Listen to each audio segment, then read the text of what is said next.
मैं सिर्फ डेमो दूंगी न्यूरॉन्स का, ठीक है, बाकी आप लोग बताएंगे। न्यूरॉन्स हमारे बॉडी में कितने टाइप के न्यूरॉन्स प्रेजेंस कहाँ पे रहते हैं? ब्रेन में प्रेजेंस रहते हैं। क्या हमारे बॉडी में नहीं प्रेजेंस रहते हैं? नहीं मैम,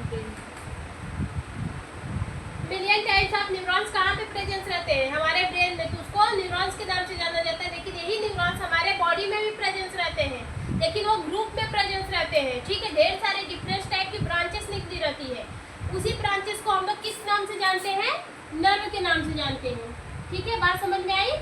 जब जब ढेर सारे मतलब अभी हमने जब बताया था क्या, स्पाइनल कॉर्ड्स, ठीक है, स्पाइनल कॉर्ड्स हमने बताया था ऐसे करके। तो मैंने बोला था जो वर्टिब्रा है, वर्टिब्रा के बीच में जो गैप होता है उसको हम लोग किस गैप के नाम से जानते हैं? हाँ, वर्टिब्रा के बीच के गैप का किस नाम से जाना जाता है? दो वर्टिब्रा के बीच के गैप से क्या निकला रहता है? सेगमेंट निकला रहता है। यही सेगमेंट से मैंने बोला था आगे कि 2 पेयर्स क्या कंटेंट रहती है? 1 पेयर्स क्या होती है? नर्व फाइबर होती है, ठीक है। क्या होती है? नर्व होती है। यही नर्व क्या है? एक टाइप का हमारा क्या होता है? न्यूरॉन्स होता है, ठीक है। क्या होता है? न्यूरॉन्स होता है, लेकिन ये हमारे किससे कनेक्ट रहती है? हमारे जो सेगमेंट होते हैं, स्पाइनल कॉर्ड्स के जो सेगमेंट होते हैं उससे कनेक्ट रहती है। इसलिए इसको हम लोग किस नाम से जानते हैं? नर्व के नाम से जानते हैं। जो हमारे ब्रेन में न्यूरॉन्स है उसको हम लोग न्यूरॉन्स के नाम से तो जानते हैं, लेकिन इसके बाद अभी ये जो हमारा ब्रेन है यहाँ से भी हमको क्या दिखता रहेगा? नर्व दिखनी रहेगी। इसको भी हम लोग एक नाम से जानते हैं जिसको हम लोग क्रेनियल नर्व कहते हैं, ठीक है। बात समझ में आई? तो यही बोल रहा है कि जो न्यूरॉन्स होते हैं वो मिलियंस ऑफ न्यूरॉन्स हमारे ब्रेन में प्रेजेंट होते हैं, ठीक है, जो क्या करते हैं? मैसेजेस को ट्रांसफर करवाने में मदद करते हैं, मैसेजेस का आदान प्रदान करवाते हैं, ठीक है। बात समझ में आई? कुछ मैसेजेस हमारे बॉडी से ब्रेन तक जाते हैं और उसी मैसेजेस के प्रति हमारा ब्रेन जो होता है एक कमांड भेजता है। तो वो मैसेजेस हमारे फिर कहाँ पे आते हैं? साइट ऑफ एक्शन पे, मीन्स कि हमारे टारगेट बॉडी पे आते हैं जहाँ पे हमको मैसेजेस की ज़रूरत है, ठीक है। बात समझ में आई? तो मैं ये बताया था न्यूरॉन्स कितने टाइप के होते हैं? 3 टाइप के होते हैं। कौन कौन से होते हैं? Sensory neurons. और कौन से होते हैं? दूसरा कौन सा होता है? मोटर न्यूरॉन्स और इंटरन्यूरॉन। तीसरा कौन सा होता है? इंटरन्यूरॉन्स, ठीक है। जो मेरा सेंसरी न्यूरॉन्स होता है उसका फंक्शन बता दीजिए। सेंसरी न्यूरॉन्स का काम क्या रहता है? हाँ बताइए, तीनों का बताइए धड़ाधड़। सेंसरी न्यूरॉन्स का फंक्शन क्या रहता है? Sensory neuron carries signal from the body and transfer to the brain या फिर स्पाइनल कॉर्ड्स, ठीक है। जो मेरा कौन सा सेंसरी न्यूरॉन्स रहता है वो कैरी करता है मैसेजेस को या फिर सिग्नल को, कहाँ से? हमारे बॉडी से कैरी करता है और उसको ट्रांसफर करने का काम करता है कहाँ पे? हमारे ब्रेन तक। मीन्स की बोले तो जो मेरा सेंसरी न्यूरॉन्स रहता है वो हमारे बॉडी से मैसेजेस को उठाता है और कहाँ पे भेजता है? ब्रेन या स्पाइनल कॉर्ड्स तक भेजने का काम करता है। वही जो मोटर न्यूरॉन्स होती है वो क्या करती है? मोटर न्यूरॉन जो समझ में आया वही बोलिए।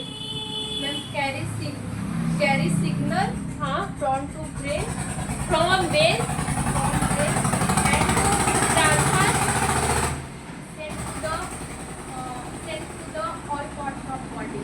ठीक है, बहुत सही आपने बताया। जो मेरा मोटर न्यूरॉन्स रहता है वो क्या करता है? वो सिग्नल को कैरी करता है। कहाँ से करता है? हमारे ब्रेन से कैरी करता है और कहाँ पे भेजने का काम करता है? हमारे बॉडी पे भेजने का करता है, ठीक है। ये हमारा ब्रेन है, ठीक है। ब्रेन से एक मैसेज से यहाँ पे जाएगा बॉडी, ठीक है। ये हमारी क्या है? ये हमारी बॉडी है और ये हमारा क्या है? ब्रेन है। ब्रेन से एक मैसेज कहाँ पे जाएगा? हमारे बॉडी तक जाएगा। जो कौन देकर जाएगा? सॉरी, बॉडी से एक मैसेज हमारे ब्रेन तक जाएगा। जो कौन देकर जाएगा? Sensory neurons. और जो ब्रेन से कमांड मिलेगा वो बॉडी के पास आएगा। वो कौन न्यूरॉन्स लेकर आएगा? Motor neurons. बात समझ में आई? फिर इसके बाद आता है एक इंटर न्यूरॉन्स। फंक्शन बताइए इंटर न्यूरॉन्स का। आप खड़े होइए। इंटर न्यूरॉन्स का फंक्शन बताइए। इंटरन्यूरॉन का फंक्शन है वो दोनों का हाँ। मैसेजेस को कनेक्ट करके रखता है। मैसेजेस को कनेक्ट करके नहीं रखता है, ये जो मेरा सीएनएस होता है, सॉरी जो सेंट्रल जो सेंसरी न्यूरॉन्स होते हैं और मोटर न्यूरॉन्स होते हैं उसको आपस में जोड़ के रखने का काम करता है। ठीक है, लोकेशन कहाँ पे रहता है, इसका लोकेशन कहाँ पे रहता है, सीएनएस में रहता है। दोनों लोग बैठ जाइए। ठीक है, बात समझ में आई। जो मेरा न्यूरॉन्स होता है वो डिफरेंट टाइप के होते हैं, लेकिन यहाँ पे हमने सिर्फ 3 न्यूरॉन्स के बारे में जाना है। जो हमारे सेंसरी न्यूरॉन्स होते हैं वो मैसेजेस को कनेक्ट कर, मैसेजेस को कैरी करती है, फिर मैसेजेस को उठाती है, कहाँ से, हमारे बॉडी से उठाती, कहाँ पे पहुँचाती है, हमारे ब्रेन से पहुँचाती है। ब्रेन उस मैसेजेस के प्रति जो कमांड देता है वो मैसेजेस हमारा मोटर न्यूरॉन्स कैरी करता है, मीन्स कि अपने अंदर लेता है और कहाँ पे पहुँचाने का काम करता है, बॉडी तक पहुँचाने का काम करता है। वहीं पे जो हमारी इंटर न्यूरॉन्स होती है वो सेंसरी न्यूरॉन्स और मोटर न्यूरॉन्स का आपस में क्या करती है, जोड़ के रखने का काम करती है। बात समझ में आई कि नहीं आई। फिर इसके बाद कौन सा है, फिर इसके बाद स्ट्रक्चर ऑफ द न्यूरॉन्स पढ़े थे ना। ठीक है, यही था ना। बोले थे हमारा जो न्यूरॉन्स होता है वो 3 पार्ट में बटा रहता है, जिसको पहला जो क्या कहलाता है, सेल बॉडी कहलाती है। दूसरा जो यहाँ से लेके यहाँ तक का पार्ट होता है इसको हम लोग क्या कहते हैं, एक्सॉन कहते हैं। और ये लास्ट वाला पार्ट क्या होता है, एक्सॉन टर्मिनल, एक्सॉन टर्मिनल। यही था ना। जो हमारी सेल्स बॉडी रहती है वो अपने अंदर 2-3 टाइप के कंपोनेंट्स को क्या करती है, कंटेन करके रखती है। मतलब 2-3 टाइप का क्या होता है, कंपोनेंट्स होते हैं। इसके अंदर क्या होते हैं, प्रेजेंस होते हैं। जैसे हमारा जो हाथ नुमा संरचना दिख रहा है इसको हम लोग किस नाम से जानते हैं, डेंड्राइट्स के नाम से जानते हैं। ठीक है, किस नाम से जानते हैं, डेंड्राइट्स के नाम से जानते हैं। फिर इसके अंदर एक जो गोला नुमा संरचना दिख रहा है उसको हम लोग किस नाम से जानते हैं, न्यूक्लियस के नाम से जानते हैं। ठीक है, देखिए न्यूरॉन्स जो है एक टाइप का क्या है, एक टाइप का सेल ही है। न्यूरॉन्स कुछ और नहीं है, न्यूरॉन्स एक टाइप का सेल है। जैसे सेल डिफरेंट टाइप की सेल, मतलब कि ग्रुप ऑफ सेल मिलकर हमारी क्या बनाती है, बॉडी का निर्माण करती है। वैसे ही मिलियंस ऑफ न्यूरॉन्स मिलकर हमारे क्या बनाते हैं, सीएनएस बनाते हैं। ठीक है, मतलब नर्वस सिस्टम बनाते हैं। ठीक है, बात समझ में आई कि नहीं आई। तो जो ये न्यूरॉन्स है वो एक टाइप का सेल है, तो जाहिर सी बात है इसमें भी न्यूक्लियस प्रेजेंस रहेंगे। इसमें न्यूक्लियस के साथ साथ आपको कुछ फ्लूइड भी दिखते हैं। इस फ्लूइड को हम लोग किस नाम से जानते हैं, जो फ्लूइड होते हैं इसको न्यूरोप्लाज्म के नाम से जानते हैं। एक कुछ नहीं, ये एक टाइप का साइटोप्लाज्म भी है। क्या है, साइटोप्लाज्म ही है। यही फ्लूइड जब साइटोप्लाज्म में प्रेजेंस रहता है तो उसको हम लोग क्या, सॉरी, यही फ्लूइड जब हमारा सेल में प्रेजेंस रहता है तो हम लोग साइटोप्लाज्म के नाम से जानते हैं। लेकिन वही फ्लूइड जब हमारा न्यूरॉन्स में प्रेजेंस है तो इसको हम लोग किस नाम से जानते हैं, न्यूरोप्लाज्म के नाम से जानते हैं। ठीक है, बात समझ में आई। फिर यहाँ पे क्या है, छोटा छोटा क्या दिखता है, स्वेन सेल दिखती है। ठीक है, जो हमारा एक्सॉन पार्ट्स होता है, एक्सॉन पार्ट पे क्या अटैच रहता है, स्वेन सेल अटैच रहती है। ठीक है, ये जो एक्सॉन वाला पार्ट है, एक्सॉन वाले पार्ट पे ये क्या है, ये हमारी स्वेन सेल है। ठीक है, क्या है, स्वेन सेल है। स्वेन सेल के बीच में जो गैप दिख रहा है इस गैप को हम लोग किस नाम से जानते हैं, स्वेन सेल के बीच में जो गैप दिख रहा है इसको हम लोग किस नाम से जानते हैं, नोड ऑफ रेनबियर। क्या है, नोड ऑफ रेनबियर। अब ये क्या है, नोड ऑफ रेनबियर। देखिए नोड ऑफ रेनबियर ये साइंटिस्ट के नाम पे पड़ा है। जो हमारे साइंटिस्ट थे उनका नाम क्या है, क्या था, नोड रेनबियर नाम था। उन्होंने सबसे पहले इसकी खोज की थी और उसी के नाम पर इसका नाम, इस गैप का नाम क्या दे दिए, नोड ऑफ रेनबियर। ठीक है, बात समझ में आई। जो हमारी स्वेन सेल होती है इसके ऊपर छोटे छोटे क्या, माइलिन शीथ होती है। जो हमारी स्वेन सेल होती है, स्वेन सेल के ऊपर छोटे छोटे ये क्या लगे होते हैं, ये माइलिन शीथ लगे होते हैं। ठीक है, बात समझ में आ रही है। सारी सेल के ऊपर क्या लगी होती है, माइलिन शीथ लगी होती है। ये माइलिन शीथ का फंक्शन क्या रहता है, ये मैसेजेस के लीकेज को बचाती है। ठीक है, बात समझ में आ रही है। Yes ma'am. ये क्या करती है, मैसेजेस के लीकेज को बचाती है। मीन्स की मैसेजेस लीक ना हो उससे क्या करती है, प्रोटेक्शन प्रोवाइड करती है। किसकी बनी होती है, माइलिन शीथ। माइलिन शीथ क्या होती है, माइलिन शीथ कुछ नहीं होता है, एक टाइप का क्या होता है, फैट होता है। फैट बोले या फिर हम लोग लिपिड भी बोल सकते हैं। जो स्वेल सेल के ऊपर जो एक कवरिंग दिखती है वो क्या होती है, वो माइलिन शीथ होती है। माइलिन शीथ जो होता है वो कुछ और नहीं, सिर्फ एक टाइप का क्या होता है, फैट होता है। ये क्या करती है, ये मैसेजेस के लीकेज को बचाती है। कैसे बचाती है, देखिए जो हमारे डेंड्राइट्स होती है वो सेंसरी ऑर्गन से मैसेजेस को अपने अंदर क्या करती है, रिसीव करती है। अब सेंसरी ऑर्गन क्या होते हैं, आई, नोज, स्किन। आई, हमारे बॉडी में सेंसरी ऑर्गन कितने पाए जाते हैं, 5। ऐसे ऑर्गन जो हमारे ब्रेन को कुछ न कुछ इंफॉर्मेशन दे, ऐसे ऑर्गन को हम लोग किस नाम से जानते हैं, सेंसरी ऑर्गन के नाम से जानते हैं। जैसे स्किन टच और फीलिंग का महसूस कराती, आंख देखने की इंफॉर्मेशन हमारे ब्रेन को देती है, कान सुनने की इंफॉर्मेशन हमारे ब्रेन को देता है, जो हमारी टंग्स होती है, जो जीभ होती है वो क्या करती है, वो स्वाद को बताती है, और जो हमारा नोज होता है वो सुगंध को हमारे ब्रेन तक बताता है। ठीक है, बात समझ में आई। तो जो न्यूरॉन्स में जो डेंड्राइट्स होते हैं ये हमारे किससे अटैच रहते हैं, सेल बॉडी से अटैच रहते हैं। यही डेंड्राइट्स सेंसरी न्यूरॉन से मैसेजेस को, पहला न्यूरॉन्स बता रहे हैं, ठीक है, पहले न्यूरॉन्स मान लीजिए, मिलियन न्यूरॉन्स बचे होते हैं ना, जरूरी नहीं है कि ए वाला न्यूरॉन्स सेंसरी न्यूरॉन से मैसेजेस को रिसीव कर रहा है तो आगे वाला न्यूरॉन्स भी सेंसरी न्यूरॉन से मैसेजेस को रिसीव करे, ऐसा होगा नहीं होगा। तब न्यूरॉन्स टू न्यूरॉन्स में मैसेज जाएगा ना, मैसेज ट्रांसफर कैसे होगा, न्यूरॉन्स टू न्यूरॉन्स में होगा। तो जो पहला वाला रहता है, पहला वाला जो मेरा न्यूरॉन्स रहता है वो मैसेजेस को रिसीव करता है, ठीक है। वो पहले वाले न्यूरॉन्स में जो डेंड्राइट्स होती है वो मैसेजेस को रिसीव करती है सेंसरी ऑर्गन से, और ये मैसेज कहाँ पे ट्रांसफर कर देती है, सेल बॉडी में। न्यूरॉन्स का जो सेल बॉडी है उसके पास मैसेजेस को ट्रांसफर कर देती है। ये जो सेल बॉडी होता है मैसेजेस को कहाँ पे भेज देता है, एक्सॉन में भेज देता है, ट्रांसफर कर देती है। ये जो सेल बॉडी होता है मैसेजेस को कहाँ पे भेज देता है, एक्सॉन में भेज देता है। एक्सॉन में एक फ्लूइड भी पाया जाता है, एक्सॉन में एक लिक्विड भी पाया जाता है, जिसको हम लोग किस नाम से जानते हैं, जिसको हम लोग किस नाम से जानते हैं,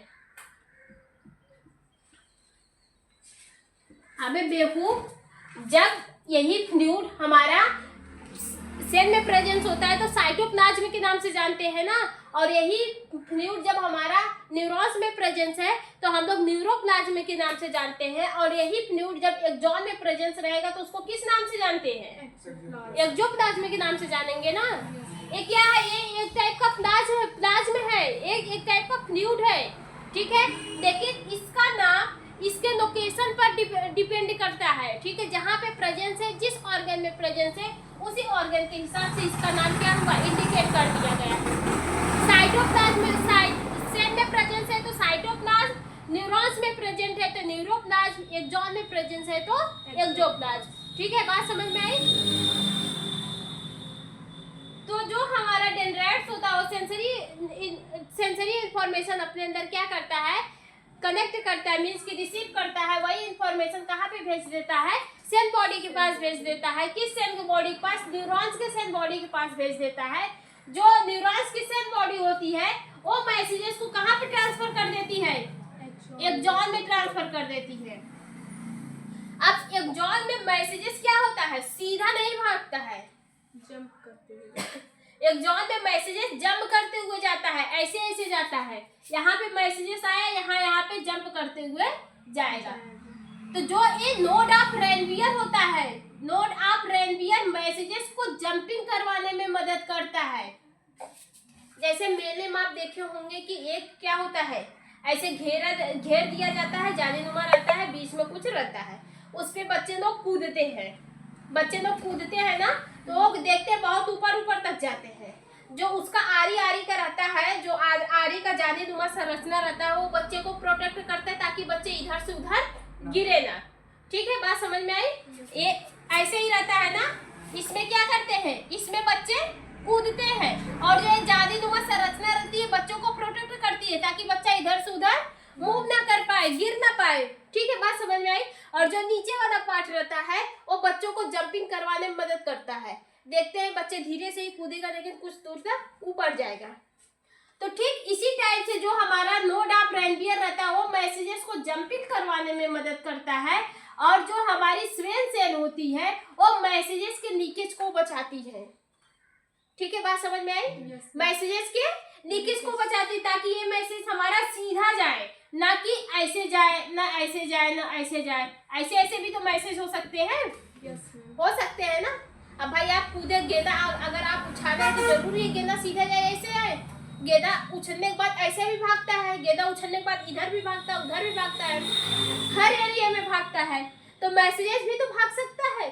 तो मैसेजेस लीकेज ना हो, कहीं और ना जाए, इसलिए मैसेजेस का प्रोटेक्शन कौन करवाती है? हमारी जो स्वेन सेल होती है। स्वेन सेल पे जो माइलिन शीथ होती है वो फैट की बनी होती है। किससे बनी होती है? फैट की बनी होती है। जो फैट होता है वो एडहेशन नेचर का होता है। अब पानी में अगर एक मक्खी गिर जाए तो वो उड़ जाएगी, देखिए है, पानी में अगर मक्खी गिरेगी तो उड़ जाएगी, मच्छर में पानी में गिरेगा तो उड़ जाएगा।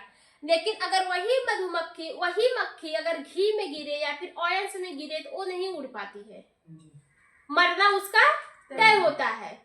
ठीक है, तो उसी टाइप से वो ऐसा क्यों होता है? जो हमारा घी होता है ना वो विस्कस होता है, अडहेशन नेचर का होता है, उसमें चिपकाने की क्षमता होती है। अडहेशन मतलब क्या होता है? चिपकाना, अडहेयर करना।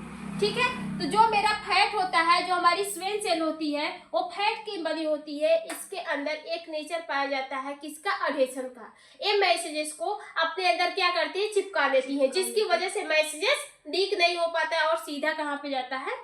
एक्सॉन में जाता है। जब एक्सॉन तक मैसेजेस जाएगा तो मैसेज हमारा कहाँ पे जाएगा? एक्सॉन टर्मिनल के पास जाएगा। कहाँ पे जाएगा? एक्सॉन टर्मिनल के पास जाएगा। अब एक्सॉन टर्मिनल में दो चीज आपको देखने को मिलेगी, दो एक्सॉन के बीच में होता है। एक्सॉन टर्मिनल में आपको एक साइनेप्टिक गैप भी देखने को मिलेगा, साइनेप्टिक गैप। ठीक है, एक्सॉन टर्मिनल में आपको साइनेप्टिक गैप देखने को मिलेगा। यहाँ पे क्या प्रेजेंस रहता है? सोडियम आयंस प्रेजेंस रहते हैं। ठीक है, और एक्सॉन टर्मिनल में एक केमिकल का सिक्रीशन होता है। किसका सिक्रीशन होता है? डोपामीन। केमिकल का सिक्रीशन होता है। कौन सा केमिकल रहता है? डोपामीन रहता है। एक्सॉन टर्मिनल हमारे न्यूरॉन्स का सबसे लास्ट वाला भाग होता है। इसमें आपको गैप भी देखने को मिलेगा। जो गैप होती है उसको हम लोग साइनेप्टिक गैप के नाम से जानते हैं। साइनेप्टिक गैप में सोडियम का प्रेजेंटेशन होता है, मीन्स कि यहाँ पे सोडियम प्रेजेंस रहते हैं, और साइनेप्टिक गैप से केमिकल का सिक्रीशन होता है। कौन सा केमिकल? डोपामीन। ये जो केमिकल्स होता है, जो डोपामीन होता है, ये केमिकल्स हमारे अगले वाले न्यूरॉन्स को क्या करेंगे? एक्टिव करने का काम करते हैं। अब भाई ये न्यूरॉन्स है, इसके बाद भी क्या होगा? एक यहाँ से भी एक हमारा न्यूरॉन्स जुड़ा रहेगा। ठीक है, यहाँ से भी क्या होगा? एक हमारा न्यूरॉन्स जुड़ा रहेगा। तो यहाँ से ये जो गैप होता है, यहाँ से क्या निकलता है? यहाँ पे केमिकल निकलता है डोपामीन, और यहाँ पे क्या प्रेजेंस रहेगा? सोडियम आयंस प्रेजेंस रहेंगे। जो डोपामीन होता है वो अगले वाले न्यूरॉन्स को एक्टिवेट करता है कि उठो, तुम भागो, उठो, जगो, अगर सो रहे हो तो उठो, क्योंकि मैसेजेस आ रहा है, उसको एक्टिवेट कर देता है। और यहाँ पे जो सोडियम आयन रहता है इसका मैसेज आधार से ट्रांसफर कर देता है दूसरे वाले न्यूरॉन्स में। बात समझ में आई कि नहीं आई? फिर यह प्रक्रिया होता रहता है, और कब तक होता रहता है? जब तक मैसेजेस ब्रेन तक ना पहुंच जाए और मैसेजेस हमारा ब्रेन से बॉडी तक ना पहुंच पाए। जब मैसेजेस ब्रेन से जाएगा तो डेंड्राइट से जाएगा, और जब आएगा तो कहाँ से आएगा? एक्सॉन टर्मिनल से आएगा। ठीक है, ये हमारा सेंसरी न्यूरॉन्स का है। अभी हम मोटर न्यूरॉन्स का टाइम मिलेगा तो बता देंगे। ठीक है, सेम ऐसा ही होता है, लेकिन उसमें कुछ पार्ट आपको डिफरेंस भी मिलेंगे। ठीक है, बात समझ में आई? बस ये समझिए, मैसेज हमारा डेंड्राइट से जाएगा, अगर आएगा तो एक्सॉन टर्मिनल से आएगा, पीछे से आएगा। ठीक है, बात समझ में आई?